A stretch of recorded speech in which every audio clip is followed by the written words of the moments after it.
కూటమి ప్రభుత్వం ఏడాది కాలంలో ఆర్భాటం తప్ప చేసింది శూన్యమని మాజీ ప్రభుత్వ చీఫ్ విప్ ముదునూరి ప్రసాదరాజు ధ్వజమెత్తారు.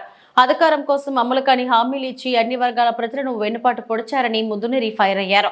పశ్చిమ గోదావరి జిల్లా నర్సాపురం సబ్ కలెక్టర్ కార్యాలయం వద్ద వైసీపీ ఆధ్వర్యంలో నిర్వహించిన వెన్నుపోటు దినం కార్యక్రమానికి వైసీపీ జిల్లా అధ్యక్షుడు ముదునూరి ప్రసాదరాజ్ హాజరై కూటమి ప్రభుత్వంపై ధ్వజమెత్తారు. సూపర్ 6 పథకాలపై తొలి సంతకాలు అని చెప్పిన ప్రభుత్వం ఏడాది గడిచినా ఒక్క పథకాన్ని కూడా అమలు చేయలేదన్నారు.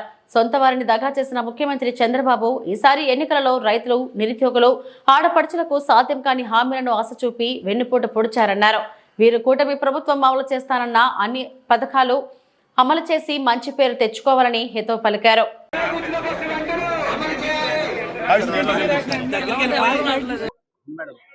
వెన్నుపోటు దినంగా ప్రకటిస్తూ వైఎస్ఆర్ కాంగ్రెస్ పార్టీ ఈ సంవత్సర పాలనలో ఈ ప్రభుత్వం చేసినటువంటి మోసాలని, ప్రజలకి పొడిచినటువంటి వెన్నుపోటుని గుర్తు చేస్తూ ఈ రోజున ప్రభుత్వ అధికారులకి మెమరాండం ఇవ్వటం జరుగుతూ ఉంది. అందరూ చూస్తున్నారు, కూటమి ప్రభుత్వం ఏర్పడి సంవత్సర కాలం ముగిసింది.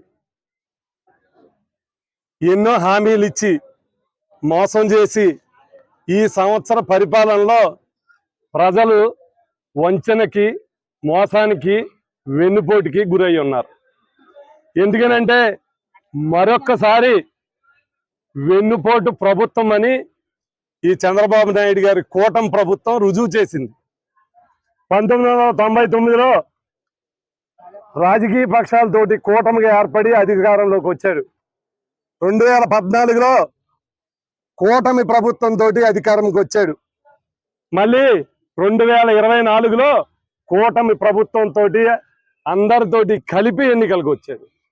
ఎప్పుడు సింగిల్గా పోటీ చేసినటువంటి సందర్భం చంద్రబాబు నాయుడు గారు రాజకీయ జీవితంలో లేదు. ఏదైనా ప్రజలకు ఒక పెట్టేవాడి కన్నా 4 రెట్లు పెడతాను అని అంటే ఆశపడటం మానవ సహజం.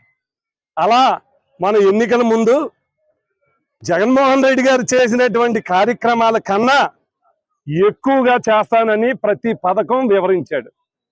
సూపర్ 6 అన్నాడు. అధికారం వచ్చినటువంటి మొదటి రోజే సంతకాలు పెడతానని 6 హామీలని అనౌన్స్ చేస్తున్నారు.